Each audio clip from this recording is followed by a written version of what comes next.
The Art of Public Speaking by Dale Carnegie and Joseph Berg Esenwein. Section 6. Pause and Power. The true business of the literary artist is to plait or weave his meaning, involving it around itself, so that each sentence by successive phrases shall first come into a kind of knot, and then, after a moment of suspended meaning, solve and clear itself. George Saintsbury, on English Prose Style, in Miscellaneous Essays. Pause has a distinctive value, expressed in silence. In other words, while the voice is waiting, the music of the movement is going on. To manage it, with its delicacies and compensations, requires that same fineness of ear on which we must depend for all faultless prose rhythm. When there is no compensation, when the pause is inadvertent, there is a sense of jolting and lack, as if some pin or fastening had fallen out. John Franklin Genung, The Working Principles of Rhetoric. Pause in public speech is not mere silence. It is silence made designedly eloquent. When a man says, it is with profound pleasure that I have been permitted to speak to you tonight, and I should say, that is not pausing, that is stumbling. It is conceivable that a speaker may be effective in spite of stumbling, but never because of it. On the other hand, one of the most important means of developing power in public speaking is to pause either before or after, or both before and after, an important word or phrase. No one who would be a forceful speaker can afford to neglect this principle, one of the most significant that has ever been inferred from listening to great orators. Study this potential device until you have absorbed and assimilated it. It would seem that this principle of rhetorical pause ought to be easily grasped and applied, but a long experience in training both college men and maturer speakers has demonstrated that the device is no more readily understood by the average man when it is first explained to him than if it were spoken in Hindustani. Perhaps this is because we do not eagerly devour the fruit of experience when it is impressively set before us on the platter of authority. We like to pluck fruit for ourselves. It not only tastes better, but we never forget that tree. Fortunately, this is no difficult task in this instance, for the trees stand thick all about us. One man is pleading the cause of another.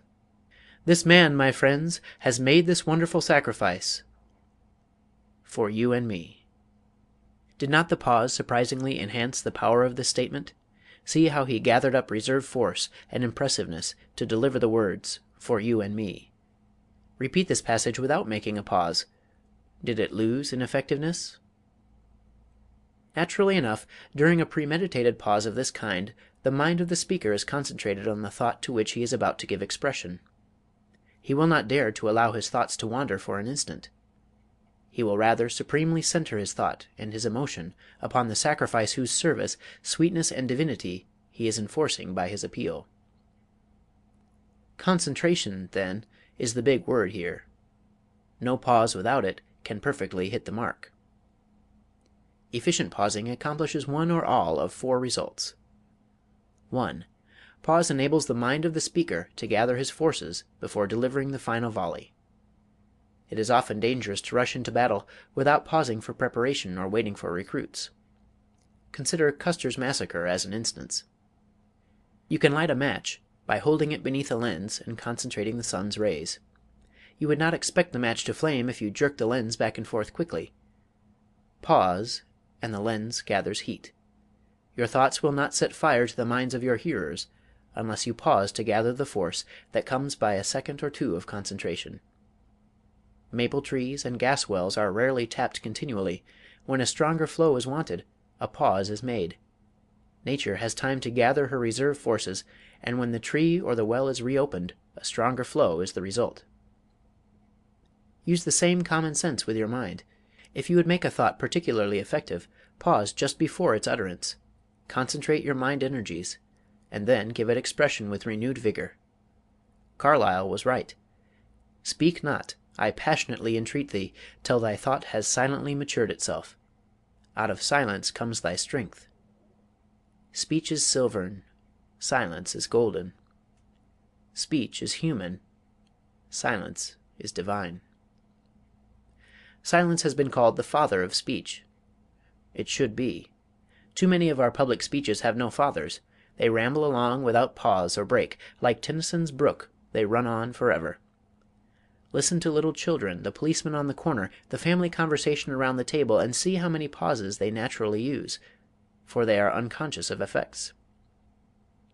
When we get before an audience, we throw most of our natural methods of expression to the wind, and strive after artificial effects. Get back to the methods of nature, and pause. 2. Pause prepares the mind of the auditor to receive your message. Herbert Spencer said that all the universe is in motion. So it is, and all perfect motion is rhythm. Part of rhythm is rest. Rest follows activity all through nature. Instances: day and night, spring, summer, autumn, winter. A period of rest between breaths, an instant of complete rest between heartbeats. Pause and give the attention powers of your audience a rest. What you say after such a silence will then have a great deal more effect. When your country cousins come to town, the noise of a passing car will awaken them, though it seldom affects a seasoned city dweller. By the continual passing of cars his attention power has become deadened. In one who visits the city but seldom, attention value is insistent. To him the noise comes after a long pause, hence its power. To you, dweller in the city, there is no pause, hence the low attention value. After riding on a train several hours, you'll become so accustomed to its roar that it will lose its attention value, unless the train should stop for a while and start again. If you attempt to listen to a clock tick that is so far away that you can barely hear it, you will find that at times you are unable to distinguish it, but in a few moments the sound becomes distinct again. Your mind will pause for rest, whether you desire it to or not. The attention of your audience will act in quite the same way. Recognize this law and prepare for it by pausing. Let it be repeated, the thought that follows a pause is much more dynamic than if no pause had occurred. What is said to you of a night will not have the same effect on your mind as if it had been uttered in the morning, when your attention had been lately refreshed by the pause of sleep. We are told on the first page of the Bible that even the creative energy of God rested on the seventh day. You may be sure then that the frail, finite mind of your audience will likewise demand rest. Observe nature, study her laws, and obey them in your speaking. 3. Pause creates effective suspense. Suspense is responsible for a great share of our interest in life. It will be the same with your speech. A play or a novel is often robbed of much of its interest if you know the plot beforehand. We like to keep guessing as to the outcome. The ability to create suspense is part of woman's power to hold the other sex. The circus acrobat employs this principle when he fails purposely in several attempts to perform a feat, and then achieves it. Even the deliberate manner in which he arranges the preliminaries increases our expectation. We like to be kept waiting. In the last act of the play Polly of the Circus, there is a circus scene in which a little dog turns a backward somersault on the back of a running pony. One night, when he hesitated and had to be coaxed and worked with a long time before he would perform his feat, he got a great deal more applause than when he did his trick at once. We not only like to wait, but we appreciate what we wait for. If fish bite too readily, the sport soon ceases to be a sport. It is the same principle of suspense that holds you in a Sherlock Holmes story. You wait to see how the mystery is solved, and if it is solved too soon, you throw down the tale unfinished. Wilkie Collins' receipt for fiction writing well applies to public speech. Make 'em laugh, make 'em weep, make 'em wait. Above all else, make them wait. If they will not do that, you may be sure they will neither laugh nor weep. Thus pause is a valuable instrument in the hands of a trained speaker to arouse and maintain suspense. We once heard Mr. Bryan say in a speech, "It was my privilege to hear," and he paused, while the audience wondered for a second whom it was his privilege to hear. The great evangelist, and he paused again. We knew a little more about the man he had heard, but still wondered to which evangelist he referred. And then he concluded, Dwight L. Moody. Mr. Bryan paused slightly again and continued, I came to regard him. Here he paused again, and held the audience in a brief moment of suspense as to how he had regarded Mr. Moody, then continued, as the greatest preacher of his day. Let the dashes illustrate pauses, and we have the following: It was my privilege to hear the great evangelist Dwight L. Moody. I came to regard him as the greatest preacher of his day. The unskilled speaker would have rattled this off with neither pause nor suspense, and the sentences would have fallen flat upon the audience. It is precisely the application of these small things that makes much of the difference between the successful and the unsuccessful speaker. 4. Pausing after an important idea gives it time to penetrate. Any Missouri farmer will tell you that a rain that falls too fast will run off into the creeks and do the crops but little good. A story is told of a country deacon praying for rain in this manner: "Lord, don't send us any chunk floater. Just give us a good old drizzle drazzle." A speech, like a rain, will not do anybody much good if it comes too fast to soak in. The farmer's wife follows the same principle in doing her washing when she puts the clothes in water, and pauses for several hours that the water may soak in. The physician puts cocaine on your turbinates, and pauses to let it take hold before he removes them. Why do we use this principle everywhere except in the communication of ideas? If you have given the audience a big idea, pause for a second or two, and let them turn it over. See what effect it has. After the smoke clears away, you may have to fire another 14-inch shell on the same subject before you demolish the citadel of error that you are trying to destroy. Take time. Don't let your speech resemble those tourists who try to do New York in a day. They spend 15 minutes looking at the masterpieces in the Metropolitan Museum of Arts, 10 minutes in the Museum of Natural History, take a peep into the aquarium, hurry across the Brooklyn Bridge, rush up to the zoo, and back by Grant's Tomb, and call that seeing New York. If you hasten by your important points without pausing, your audience will have just about as adequate an idea of what you have tried to convey. Take time. You have just as much of it as our richest multimillionaire. Your audience will wait for you. It is a sign of smallness to hurry. The great redwood trees of California had burst through the soil 500 years before Socrates drank his cup of hemlock poison, and are only in their prime today. Nature shames us with our petty haste. Silence is one of the most eloquent things in the world. Master it, and use it through pause. In the following selections, dashes have been inserted where pauses may be used effectively. Naturally, you may omit some of these and insert others without going wrong. One speaker would interpret a passage in one way, one in another. It is largely a matter of personal preference. A dozen great actors have played Hamlet well, and yet each has played the part differently. Which comes nearest to perfection is a question of opinion. You will succeed best by daring to follow your own course, if you are individual enough to blaze an original trail. A moment's halt. A momentary taste of being from the well amid the waste. And lo, the phantom caravan has reached the nothing it set out from.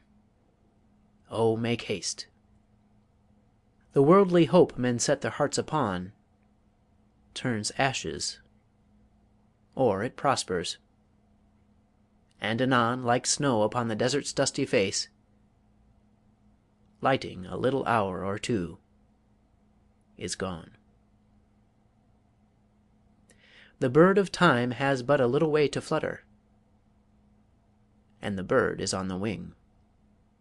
You will note that the punctuation marks have nothing to do with the pausing. You may run by a period very quickly and make a long pause where there is no kind of punctuation. Thought is greater than punctuation.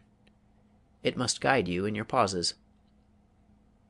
A book of verses underneath the bough, a jug of wine, a loaf of bread, and thou beside me singing in the wilderness. Oh, wilderness were paradise enow. You must not confuse the pause for emphasis with the natural pauses that come through taking breath and phrasing. For example, note the pauses indicated in this selection from Byron. But hush, Hark! That deep sound breaks in once more, and nearer, clearer, deadlier than before. Arm! Arm! It is the cannon's opening roar! It is not necessary to dwell at length upon these obvious distinctions. You will observe that in natural conversation our words are gathered into clusters or phrases, and we often pause to take breath between them. So in public speech, breathe naturally, and do not talk until you must gasp for breath, nor until the audience is equally winded. A serious word of caution here must be uttered. Do not overwork the pause. To do so will make your speech heavy and stilted. And do not think that pause can transmute commonplace thoughts into great and dignified utterance. A grand manner combined with insignificant ideas is like harnessing a Hambletonian with an ass. You remember the farcical old school declamation, A Midnight Murder, that proceeded in grandiose manner to a thrilling climax, and ended, and relentlessly murdered a mosquito. The pause, dramatically handled, always drew a laugh from the tolerant hearers. This is all very well in farce, but such anticlimax becomes painful when the speaker falls from the sublime to the ridiculous quite unintentionally.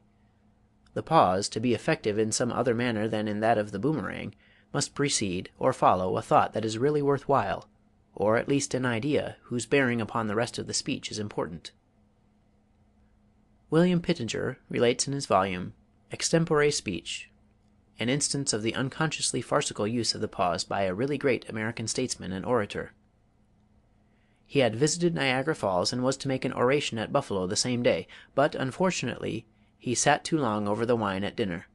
When he arose to speak, the oratorical instinct struggled with difficulties, as he declared, "Gentlemen, I have been to look upon your magnificent cataract, 147 feet high. Gentlemen, Greece and Rome in their palmiest days never had a cataract 147 feet high." Questions and exercises. 1. Name 4 methods for destroying monotony and gaining power in speaking. 2. What are the 4 special effects of pause? 3. Note the pauses in a conversation, play, or speech. Were they the best that could have been used? Illustrate. 4. Read aloud selections on pages 50 through 54, paying special attention to pause. 5. Read the following without making any pauses. Reread correctly and note the difference. Soon the night will pass, and when of the sentinel on the ramparts of liberty the anxious ask, "Watchman, what of the night?" his answer will be, "Lo, the morn appeareth." Knowing the price we must pay, the sacrifice we must take, the burdens we must carry, the assaults we must endure, knowing full well the cost, yet we enlist, and we enlist for the war. For we know the justice of our cause, and we know, too, its certain triumph. Not reluctantly, then, but eagerly, not with faint hearts, but strong, do we now advance upon the enemies of the people. For the call that comes to us is the call that came to our fathers. As they responded, so shall we. He hath sounded forth a trumpet that shall never call retreat. He is sifting out the hearts of men before his judgment seat. Oh, be swift our souls to answer him, be jubilant our feet, our God is marching on. Albert J. Beveridge, from his speech as temporary chairman of Progressive National Convention, Chicago, 1912. 6. Bring out the contrasting ideas in the following by using the pause. Contrast now the circumstances of your life and mine, gently and with temper, Aeschines. and then asked these people whose fortune they would each of them prefer. You taught reading. I went to school. You performed initiations. I received them. You danced in the chorus. I furnished it. You were assembly clerk. I was a speaker. You acted third parts. I heard you. You broke down, and I hissed. You have worked as a statesman for the enemy. I for my country.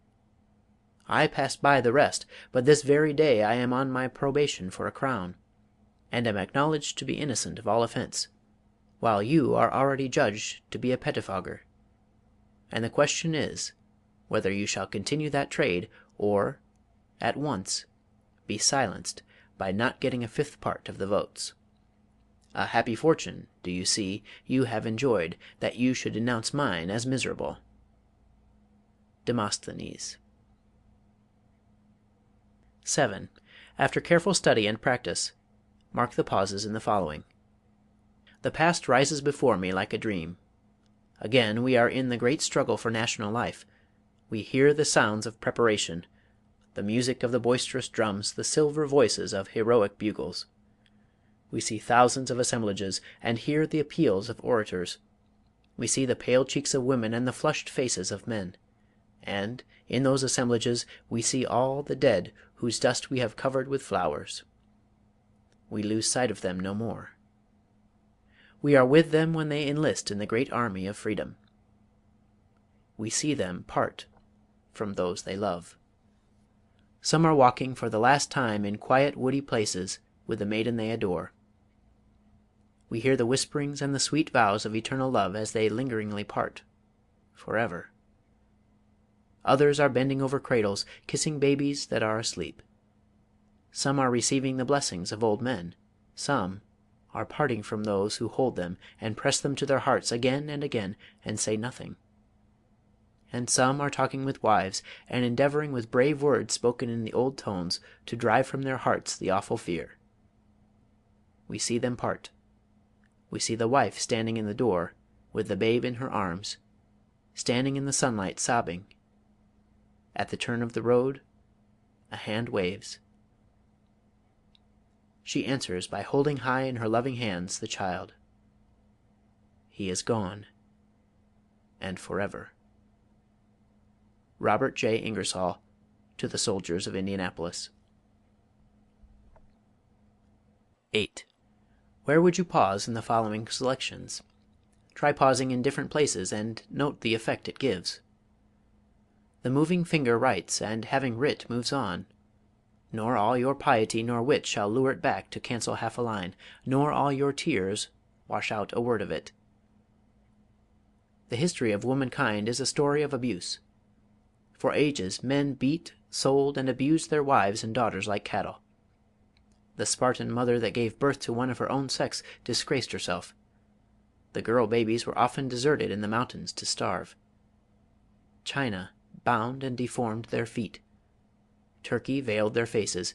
America denied them equal educational advantages with men. Most of the world still refuses them the right to participate in the government, and everywhere women bear the brunt of an unequal standard of morality. But the women are on the march. They are walking upward to the sunlit plains where the thinking people rule. China has ceased binding their feet. In the shadow of the harem, Turkey has opened a school for girls. America has given women equal educational advantages, and America, we believe, will enfranchise them. We can do little to help, and not much to hinder, this great movement. The thinking people have put their OK upon it.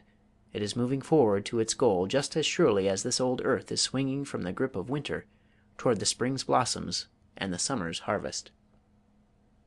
From an editorial by D.C. in Leslie's Weekly, June 4, 1914. Used by permission. 9. Read aloud the following address, paying careful attention to pause wherever the emphasis may thereby be heightened. The Irrepressible Conflict. At last, the Republican party has appeared. It avows now, as the Republican party of 1800 did, in one word, its faith and its works. Equal and exact justice to all men. Even when it first entered the field, only half organized, it struck a blow which only just failed to secure complete and triumphant victory. In this, its second campaign, it has already won advantages which render that triumph now both easy and certain. The secret of its assured success lies in that very characteristic which, in the mouth of scoffers, constitutes its great and lasting imbecility and reproach. It lies in the fact that it is a party of one idea, but that is a noble one, an idea that fills and expands all generous souls, the idea of equality of all men before human tribunals and human laws, as they are all equal before the divine tribunal and divine laws. I know, and you know, that a revolution has begun. I know, and all the world knows, that revolutions never go backward. 20 senators and 100 representatives proclaim boldly in Congress today sentiments and opinions and principles of freedom, which hardly so many men, even in this free state, dared to utter in their own homes 20 years ago. While the government of the United States, under the conduct of the Democratic party, has been all that time surrendering one plain and castle after another to slavery, the people of the United States have been no less steadily and perseveringly gathering together the forces with which to recover back again all the fields and all the castles which have been lost, and to confound and overthrow by one decisive blow the betrayers of the Constitution and freedom forever. W.H. Seward. End of section 6. Recording by Matthew Reese, Davenport, Iowa.